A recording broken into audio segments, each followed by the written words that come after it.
J'ai dit non à Pinochet, j'ai dansé en maillot de bain, j'ai lu le mode d'emploi de la quarantaine et j'ai même rencontré Piala le peintre. Je crois que c'est le moment de refaire les films après la séance.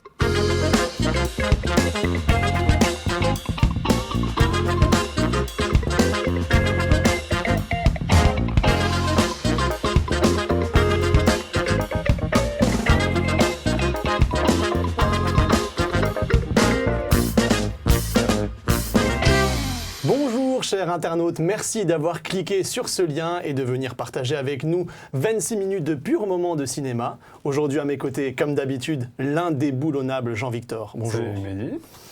Une nouvelle en notre compagnie, c'est la seule fille du plateau, j'espère que les garçons seront sympas avec elle. Perrine, salut. Salut. Et enfin, les internautes en rêvaient, vous en rêviez, nous les avons réunis aujourd'hui en face à face, Nicolas et Cyril. Salut. Salut Mehdi. Ouais. Avant de vous laisser... Bonjour, si je peux répondre. Ben, tu peux répondre. Avant de vous laisser vous confronter, on va commencer, comme le veut la tradition, par le tour des news. C'est le on s'en fout pas. T'as appris Quoi ça? On s'en fout pas. On s'en fout pas. Bon d'accord, on s'en fout pas. Mais non, mais on s'en fout. on s'en fout. Non, on s'en fout pas. Kwevenzane Wallis, la révélation des bêtes du Sud sauvage, incarnera l'orpheline Annie devant la caméra de Will Gluck. Inspirée d'une BD devenue une comédie musicale, cette production de Will Smith et Jay-Z devrait sonner très hip-hop.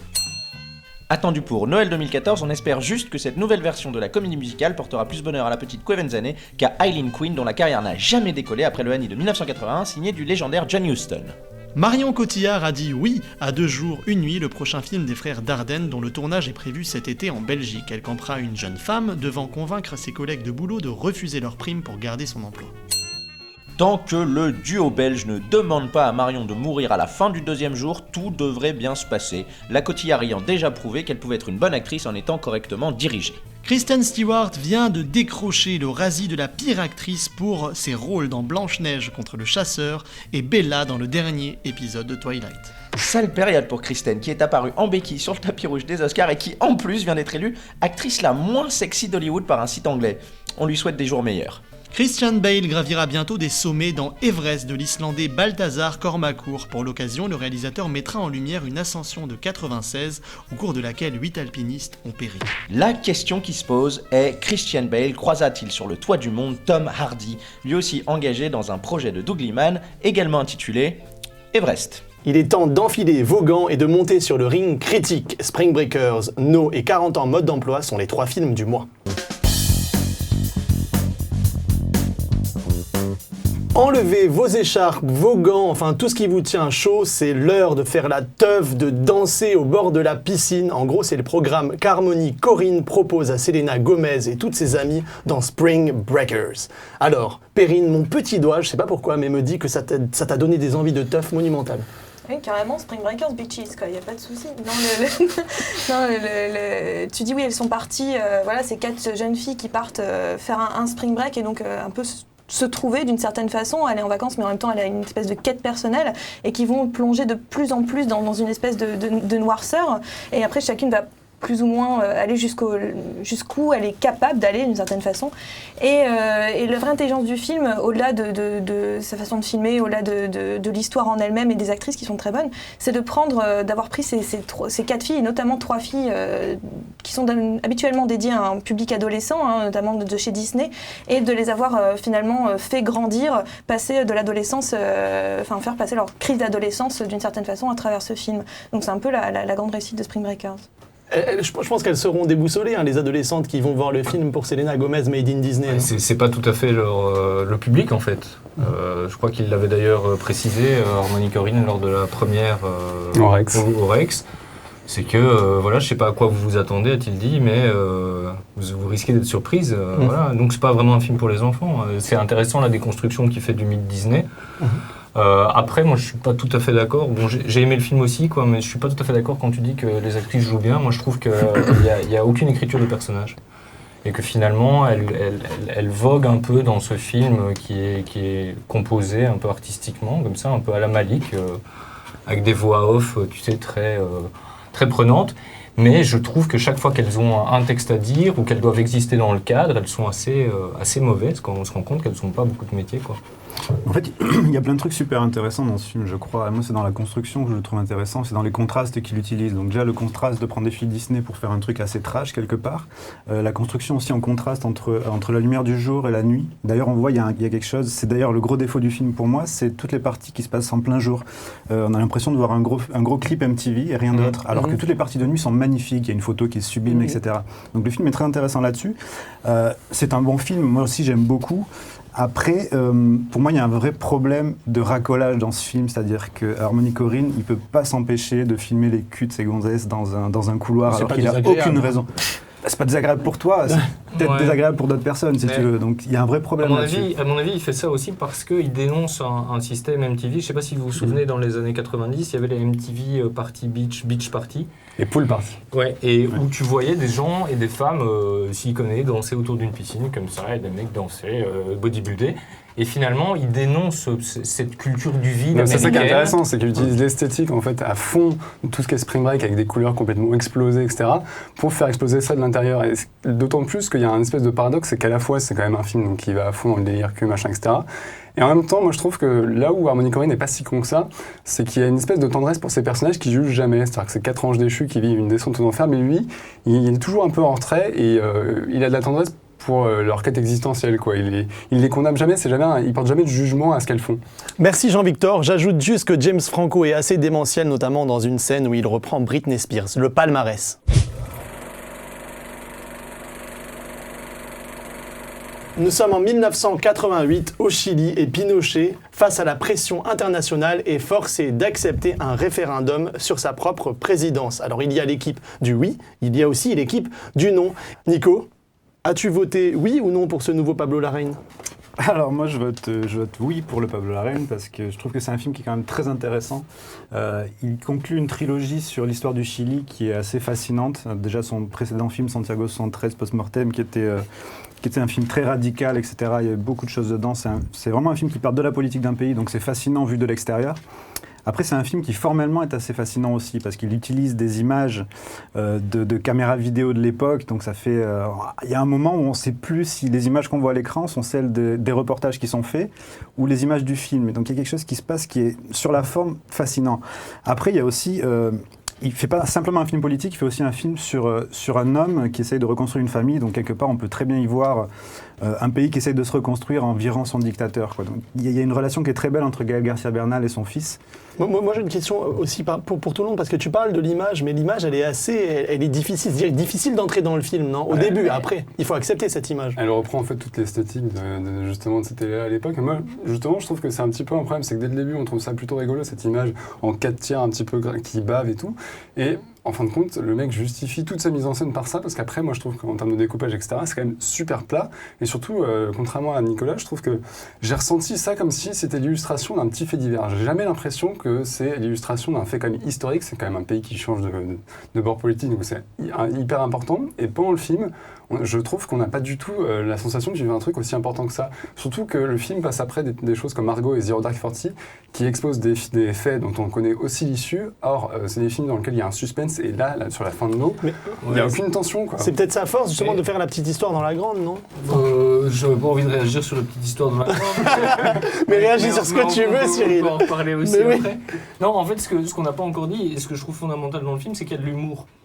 Et en fait, Pablo Larraín, comme Nicolas le disait, avait fait un précédent film hyper radical, hyper sombre, avec des scènes vraiment dures à regarder, de génocide, quoi, qui étaient exprimées de manière à peine métaphorique. Et ici, il introduit de l'humour. Et quand on voit les clips, parce que ce qu'on n'a pas dit aussi, c'est que le publicitaire en question, lui privilégie une campagne très publicitaire, quoi. C'est-à-dire très genre brandé Coca-Cola et tout. Avec de la musique, des chansons. Les gens courent dans les champs, dites non. Alors que dans son propre parti, si tu veux, du parti qu'il représente, il y a beaucoup de gens qui sont tout à fait opposés et qui veulent justement dénoncer les violences de Pinochet dans le truc. Et donc c'est cet équilibre, moi, que je trouve vachement bien fait entre l'humour et tout, et qui nous fait rentrer plus facilement dans le film, qui est peut-être esthétiquement Et tu dis difficile. publicitaire, c'est vraiment ça. Moi, je trouve que c'est la grande force du film, c'est de finalement pas tant parler de politique. On voit bien que le discours politique est complètement décalé, parce que là, on part de la publicité. Là, c'est vraiment le centre du film, c'est la naissance de la publicité, vraiment comme un média de masse, quelque chose de masse. Et donc, on ne vend plus des idées politiques, mais on vend un produit. Et ici, la politique est devenue un produit comme un autre. On vend une idée, on vend plus, justement, on passe à l'as toutes ces histoires de génocide, etc., pour vendre un concept beaucoup plus aguicheur qui est le bonheur. Donc il y a quelque chose comme ça où c'est pas tant un film politique qu'un film sur l'explosion de la publicité, en Le fait. marketing, ouais. Merci pour vos avis avisés et puis le palmarès.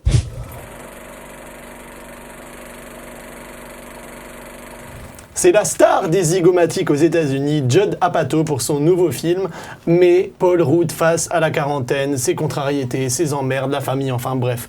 Cyril, la question est très simple. Est-ce que ce film apporte quelque chose sur la quarantaine alors qu'on a déjà eu une tripotée de films là-dessus aux États-Unis ?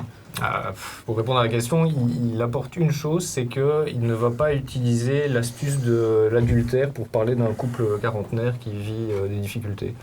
En ce sens-là, il est original. Après, il est extrêmement drôle aussi. Ça n'a pas l'air comment tu le dis, non, triste de le dire. Ouais, c'est parce que j'amène, tu vois, je prépare le terrain et puis j'amène la deuxième vague. Ah d'accord, ok. Voilà. Mais oui, il est drôle parce qu'il est extrêmement bien écrit. Et il y a un côté jouissif dans ce film. Un troisième point positif, c'est qu'il fait tourner sa femme et ses filles et qu'on a finalement l'impression qu'il fait de l'exhibitionnisme à l'écran. Donc ça, moi j'aime beaucoup parce que je suis un voyeur. Mais après ça, comme beaucoup de cinéphiles, finalement. Mais après ça, le problème, c'est que c'est une famille un peu comme on pourrait qualifier de normopathes. Tu vois, tout va bien, finalement, ils se disputent, mais tout va bien. Et tu regardes ce truc-là qui est quand même filmé de la manière la plus plate qui soit, parce qu'on dirait une sitcom. Il y a une mise en scène extrêmement basique, l'image est plate, c'est pas mis en relief, il n'y a pas d'idée de mise en scène, de profondeur, enfin... Et donc, au fur et à mesure, tu finis un petit peu. Moi, je me suis un peu ennuyé devant le spectacle, quoi. Je peux pas vraiment appeler ça un film, en fait. C'est ça que ça me gêne. Le truc, c'est que ça apporte pas grand-chose à la quarantaine, mais ça apporte pas grand-chose surtout à l'œuvre de Judd Apatow, qui, moi, je trouve, commence à s'épuiser. C'était déjà le cas sur Funny People, et là, le problème, c'est qu'en 20 minutes de film, t'as compris tout ce qu'il voulait dire, avec notamment Paul Rudd qui a des problèmes avec la crise, parce qu'il est plus dessous, etc. Puis c'est un peu long, 2h13. Oui, voilà, c'est qu'il reste quand même 1h30 à meubler derrière, et donc quand il faut poser une structure narrative, notamment avec la fin du film qui est hyper poussive, on commence à s'ennuyer, parce qu'évidemment, il n'a pas suffisamment de blagues pour tenir 2h13. Et malgré Paul Rudd qui est excellent, moi je trouve que voilà, c'est un film qui patine et qui tourne autour de son sujet pendant 2 heures. Ceci dit, les gens rigolent quand même beaucoup.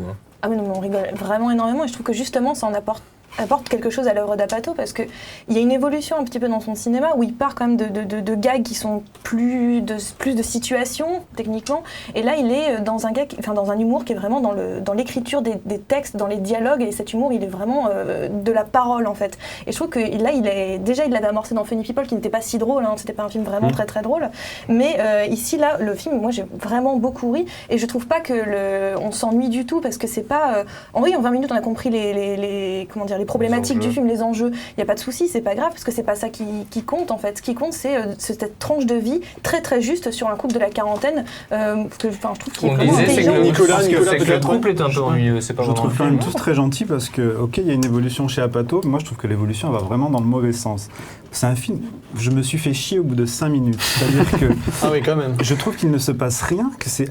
Il parle de lui, j'en ai rien à foutre de sa vie. Il va souvent aux toilettes. Il parle pas que de lui, il parle de tout le monde en fait. Ouais, il parle de gens qui intéressent pas au niveau cinématographique. Et surtout, le film n'est vraiment pas drôle. Ah, si. Il est jamais drôle. Si. Paul Rudd, c'est une catastrophe. Désolé, mais par rapport, on reprend Funny People, qui était clairement son chef-d'œuvre. Pour moi, c'est un film qui est extrêmement drôle parce qu'il est très cruel. Là, il y a rien. Là, c'est un humour. C'est un humour, c'est nul quoi. Le mec il est aux toilettes, il est avec son iPad, c'est censé être drôle, c'est ridicule. Pour moi, c'est un film de vieux, This is 40, vraiment. Bon film de vieux, ça va être le moment de donner le palmarès, film de vieux ou film de jeune. C'est à vous de vous faire une idée, le palmarès. On est vieux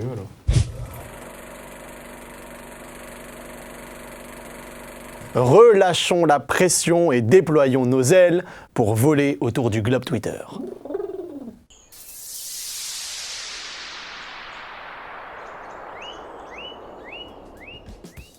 Amour au César, gloire et beauté aux Oscars. Le Globe Twitter fait le bilan des 2 cérémonies. À la question d'Emma Decaune, il assure le daron pas vrai. Il faut répondre honnêtement non.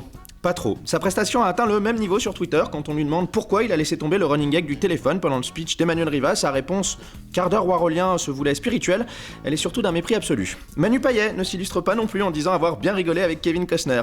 En revoyant les images, l'hilarité n'était vraiment pas réciproque. Heureusement, certains se montraient plus sincères, Isian étant tout simplement comblé par son César du meilleur espoir féminin, d'autres carrément beaux joueurs, Hugo Gélin, félicitent Louise Wimmer et Mathias Schoenaerts, absolument époustouflant, et se consolent avec un message privé de Gilles Jacob qui lui disait un gros merde avant la cérémonie. Hugo Gélin, que Christophe Baratier consolait d'un très prétentieux. Avec les choristes, il m'avait aussi échappé, mais on ne se souvient plus qui l'a eu. On laisse le mot de la fin à Sophia Manoucha, qui nous dit « En regardant la cérémonie des Césars, j'ai eu l'impression de voir des gens se masturber en direct à la télé. C'était très embarrassant. Tu m'étonnes. Enfin, autre chose que la soirée des Oscars que Thierry Frémaux a décrit comme une très belle cérémonie, drôle, pleine de chansons, de créations live et de standing ovation, et amour meilleur film étranger. » Sinon, ils étaient nombreux de Russell Crowe à Rainn Wilson en passant par Seth Green et j'en oublie à saluer la présentation fun et fraîche de Seth MacFarlane. Enfin, Eli Roth se réjouissait pour ses potes Quentin et ce bâtard de Christophe Waltz.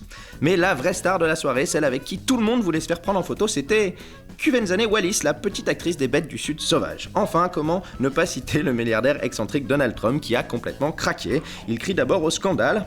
Django est le film le plus raciste que j'ai jamais vu. On pense qu'il s'est fait pirater son compte par Spike Lee. Et ensuite, il lâche « Lincoln n'a jamais parlé comme ça ». Au moins, c'est officiel, Donald Trump a à peu près 150 ans. Allez, on vous laisse en compagnie de Ben Affleck et de son Oscar. Il y avait de l'argot dans l'air et de l'amour dans les chaumières. À bientôt.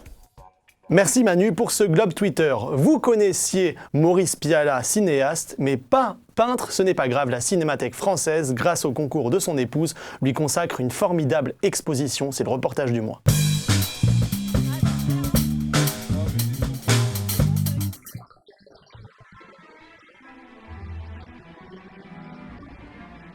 Nous sommes en 1987. Maurice Pialat compterait les huées de ceux qui contestaient sa Palme d'Or, remportée pour Sous le soleil de Satan, soit le point d'orgue d'une carrière que beaucoup connaissent peu. Pialat a réalisé des films majeurs comme L'Enfance nue ou À nos amours, mais le cinéma n'était pas sa vocation première, comme en témoigne l'exposition que lui consacre la Cinémathèque du 20 février au 7 juillet. Maurice Pialat, peintre, est très peu connu toujours aujourd'hui du public. C'est des peintures que les gens ne connaissent pas beaucoup, qui ont été un tout petit peu montrées après sa mort, mais qui reste assez méconnu du grand public. Le cinéaste, décédé en 2003, fréquenta les écoles des arts décoratifs et les beaux-arts de Paris, passant son temps à peindre et à dessiner entre 1942 et 1947. Des œuvres que Sylvie Pialat a offertes à la Cinémathèque, l'épouse du défunt voulant que les gens sachent ce qu'il faisait à 17 ans. C'est une peinture qui n'est pas proche des avant-gardes picturales internationales de l'époque, de l'immédiat après-guerre, mais qui est très belle, très humaine et dans laquelle on sent un jeune peintre apprenti très talentueux qui s'essaye un peu à tous les genres, à la nature morte, au nu, au paysage. L'exposition s'adresse à la fois à un public qui ne connaît peu Maurice Pialat, notamment sa peinture, qui est très belle, très agréable à regarder et à découvrir aujourd'hui, et puis en même temps à un public très averti, puisque l'exposition est extrêmement documentée. Il y a des documents inédits, notamment de sa première période, années 50-60 un peu obscure, que le public même averti ne connaît peu. Un bon moyen donc de découvrir ou redécouvrir une œuvre dense, exigeante comme l'était son créateur, matinée de ressentiment et de remords. Pour information, Maurice Pialat n'a fait jouer son fils Antoine que dans un film Le Garçu. Ce n'est pas le cas de beaucoup de filles et fils d'eux qui trustent le paysage cinématographique français. C'est le débat du mois.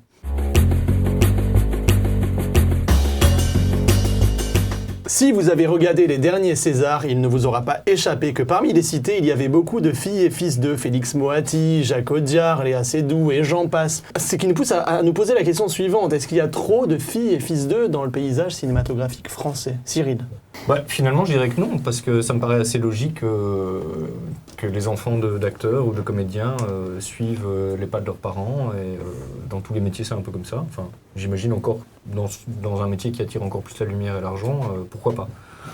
L'argent, on n'est pas forcément bien payé si on est acteur. Non, c'est vrai que récemment, on en a parlé. C'est vrai qu'il y en a qui vont à se plaindre. Mais je ne sais pas si Boone a des enfants ou pas. Mais, bon. peut-être que... Cela ne nous regarde pas. C'est vrai que nous ne poserons même pas la question, excuse-moi.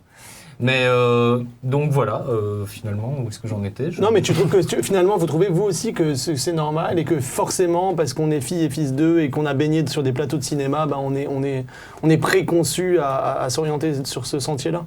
Non, pas forcément, mais il y a aussi, il faut voir que ça rassure aussi certains producteurs, certains financiers de mettre en avant les enfants d'eux, parce qu'il y a un nom derrière et on sait que ça va amener du public potentiellement. Voilà, on se dit, entre aller voir un film d'un réalisateur inconnu avec des acteurs inconnus, ça attirera moins de monde que d'un film d'un réalisateur inconnu avec la fille de je sais pas trop qui. Ce qui n'est pas faux d'ailleurs, parce que tous les premiers films qui ont été nominés au César, il y en a beaucoup qui sont avec des filles et fils d'eux. Donc c'est vrai que, comme tu dis, certains projets se montent grâce à des noms. Mais c'est à double tranchant aussi, parce qu'il y a des acteurs, par exemple Laura Smith, la fille de Johnny Hallyday, qui ont beaucoup de mal à lancer leur carrière et qui maintenant ont un petit peu de jeu derrière eux, mais pourtant ils ont toujours du mal à monter des projets sur leur nom, parce que l'ombre est devenue tellement écrasante qu'à chaque fois, ça restera le fils ou la fille d'un tel, et donc du coup, eux, ils n'arrivent pas à exister pour ce qu'ils sont. Anthony Delon peut témoigner. Enfin, Anthony Delon, on a du mal à exister dans l'ombre de ses parents. Puis après, je pense pas qu'il y en ait trop non plus. C'est-à-dire, on a l'impression qu'il y en a trop parce qu'on entend plus parler aussi. C'est-à-dire qu'on forcément, on va dire tout de suite, c'est la fille d'eux, le film avec la fille d'eux. C'est normal, on entend plus parler, donc on a l'impression qu'il y en a plus que des acteurs a priori inconnus, quoi. Ce qui est pas faux. Le truc, c'est que quelque part, il y a une vraie injustice d'un côté. C'est vrai que on ne peut pas dire qu'ils soient tous là parce qu'ils sont fils d'eux ou filles d'eux, etc. Mais le fait qu'ils aient un nom, finalement, ça leur donne quand même une facilité pour passer devant d'autres acteurs qui seraient peut-être beaucoup plus talentueux. Donc en fait, l'injustice, elle est là, et là, il y a un vrai problème. Mais quelque part, c'est pas étonnant du cinéma français, comme du cinéma ailleurs d'ailleurs, hein. C'est que... à Hong Kong, beaucoup, les enfants reprennent les rôles de... Oui, aussi, ouais, bon. Aux États-Unis, comme tu disais, Kirk Douglas, Michael Douglas, les Sutherland, enfin bon, ça bien marche. sûr. Après, la famille Coppola. La famille Coppola, oui. On dit bien que le cinéma, c'est une grande famille, hein, donc ils sont tous très contents ensemble, etc. Ils font un peu tout... tous ensemble, hein, donc on va pas rentrer dans des vulgarités, mais bon. C'est incestueux ce que je dis. Oui, c'est exactement ça. En fait. Tu balances un gros scoop là. Mais vas-y, continue. Non, mais en fait, c'est là le truc, c'est que finalement, c'est tout un petit monde qui tourne sur lui-même, des gens qui bossent toujours entre eux, qui se connaissent. T'as un réalisateur qui va amener au jardin d'enfants le fils d'un acteur qui est son pote, donc après il va devenir acteur. Enfin, il y a des trucs comme ça. Si je peux me permettre, il y a un moment où ça marche pas, parce que si vous regardez Florence Foresti, Jamel Debbouze, Omar Sy et tous ces humoristes, en fait, l'humour, ça se transmet pas génétiquement, et du coup, c'est là où, à mon sens, il y a beaucoup de révélations, parce qu'on peut pas être fils d'eux si on n'a pas l'humour. Il y a beaucoup de gens qui arrivent avec l'humour. Analysons au cas par cas. Allez, fais ton cas par cas. Léa Seydoux. Bonne ou mauvaise actrice? Bonne. Est-ce qu'elle mérite d'être là où elle est? Bien sûr. Moi, je trouve personnellement que c'est une bonne actrice. Félix Moati. Tu vas tous les faire. Non, mais Félix Moati, en l'occurrence, est très intéressant dans Télé Gaucho. Moi, il m'a surpris. Alors après, il y avait eu Bohringer. En fait, ce dont on n'a pas encore parlé... C'est l'histoire de Bohringer. Voilà, maintenant vous l'expliquerez peut-être mieux que moi, mais il y avait eu... C'était quoi, un appel...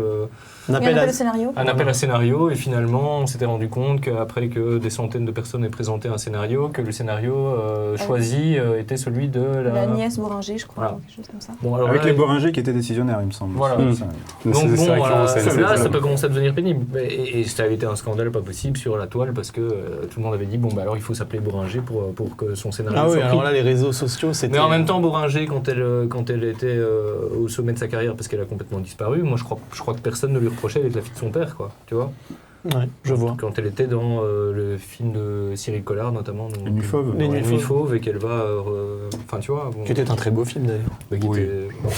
Mais je pense que le tri se fait naturellement au bout d'un moment. Enfin, le tri, peut-être qu'ils ont plus de chance au départ, ça sera peut-être plus facile pour eux parce que les connexions seront déjà faites avec les parents, etc., l'oncle et la tante, peu importe. Mais donc ils ont peut-être une facilité pour arriver, mais au bout d'un moment, là tu prenais le cas par cas, mais voilà, s'ils sont mauvais, ils finiront par disparaître. Le truc, c'est qu'en fait, l'étape la plus difficile d'une carrière d'acteur, elle est facilitée pour eux. Mais non, c'est pas vrai. Le plus difficile aussi, c'est de rester. C'est de rester, d'arriver, faire un film. Oui, d'accord, c'est assez compliqué à la base, mais une fois que tu es là, rester en compétition par rapport aux autres, c'est quand même quelque chose qui est très compliqué. Parce que tu disparais vite. Tu peux disparaître très rapidement. La preuve, il y en a, franchement, tu disais Roman Bohringer, Anthony Delon, je reviens sur lui, mais c'était pourtant un grand acteur, Anthony Delon. Moi, c'est un de mes préférés. Bon. Bon, on va. Il a jamais su dépasser papa. On a dépassé le temps imparti pour ce débat. Pas un mauvais acteur. Voilà, bon, on a conclu sur Anthony Delon. Ce n'est pas une fille d'eux. Elle s'appelle Johanna Hadji Thomas et avec Khalil Jorej, elle revient sur le devant de la scène avec le documentaire Lebanese Rocket Society. Pour rappel, elle avait co-réalisé Je veux voir, un documentaire poignant avec Catherine Deneuve qui constatait les dégâts de la guerre au Liban de 2006. C'est le portrait du mois.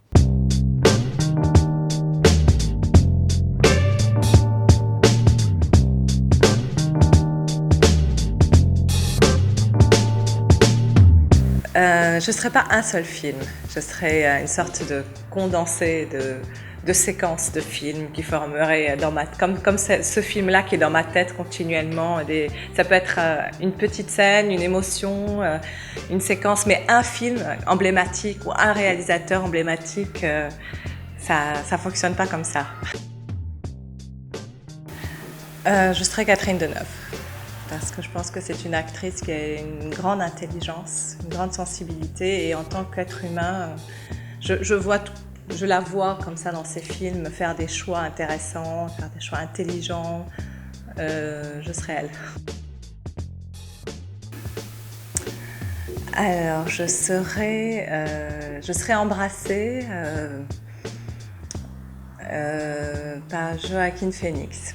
Voilà, ce serait embrassée par lui et je serais un long baiser un peu qui donne une sorte de frisson, voilà, tous les spectateurs seraient un peu émoustillés par ce baiser.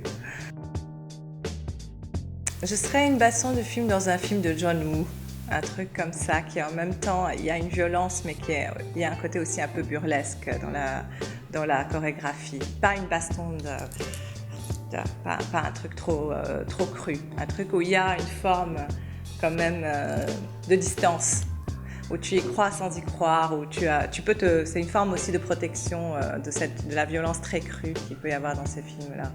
À vos marques, prêts, partez, vous avez 30 secondes chrono pour nous faire part de votre coup de cœur du mois.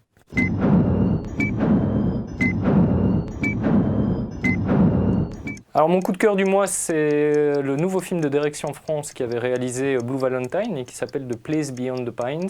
C'est une histoire très ambitieuse, un triptyque sur la destinée, la filiation. La première partie du film est portée par Ryan Gosling et malheureusement il nous manque un petit peu dans la seconde partie où Bradley Cooper intervient.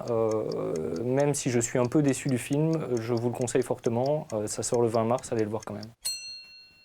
Mon coup de cœur du mois, c'est un film documentaire, c'est réalisé par Ron Fricke, ça s'appelle Samsara et c'est un petit peu la suite de son précédent film Baraka, c'est en 70 mm, ça a été tourné dans 25 pays durant 4 ans et ça nous donne à voir le monde tel qu'il est aujourd'hui dans ce qu'il a de plus beau et de plus terrible. C'est à la fois terrifiant et absolument magnifique, c'est un film bourré d'images absolument stupéfiantes. Alors vous n'aurez sûrement pas beaucoup de cinéma en France pour le voir, mais si vous avez l'occasion, c'est sorti aussi en Blu-ray en anglais et vu que c'est un documentaire sans parole, c'est absolument hallucinant. Donc Samsara, c'est mon film préféré cette année, donc il faut le voir absolument. Alors mon coup de cœur de ce mois-ci, c'est The Sessions avec Helen Hunt, qui avait été nominée pour l'Oscar de la meilleure actrice dans un second rôle cette année. Le film en lui-même n'est pas grandiose, n'est pas spectaculaire, n'est pas transcendant, mais la grande force, c'est son sujet qui parle de la sexualité des personnes handicapées. C'est un sujet qui est rarement abordé, et notamment la dernière fois, c'était dans un documentaire qui s'appelait Travailleuse du sexe et fière de l'être, et je pense que c'est très intéressant comme sujet, c'est de grande importance, et je vous conseille vivement d'aller le voir pour ça. Alors, je vais vous parler de Mystery, le dernier film de Lou Ye, donc qui revient après 5 ans d'interdiction de tournage en Chine. C'est un film qui parle de la Chine d'aujourd'hui, qui à travers un trio de personnages et une histoire d'adultère, etc. Donc c'est un film qui reste encore très social pour Lou Ye, comme d'habitude. Mais en plus, cette fois, il utilise le thriller, le polar. C'est un film qui est visuellement très léché, etc., qui change un peu de tous les autres films chinois sociaux. Donc c'est vraiment à voir pour son retour. Et c'est déjà la fin. Merci, chers amis, d'être venus passer ce moment en ma compagnie et de parler de cinéma. Très bon moment. Très bon moment. Et des bons moments, vous en passerez aussi sur nos chaînes Dailymotion et YouTube, où toutes les semaines, on vous poste vachement de trucs, des sorties de projets, des portraits chinois, des débats en bonus. Voilà, n'hésitez pas à cliquer, parler de l'émission, faites bouger le truc et à très vite. Nos chaînes YouTube et Dailymotion où on poste tous les jours, enfin, tout est pas tous les jours. On va descendre un peu. Ah, je vais faire comme le mec de derrière, je vais mettre le DVD comme ça, puis je vais lire ce qu'il y a écrit derrière. Alors, Taken 2, voilà, je vais faire comme ça. Ah, c'est pas bon encore. Merde, alors faudra réattendre 1 minute. Non, je suis bien.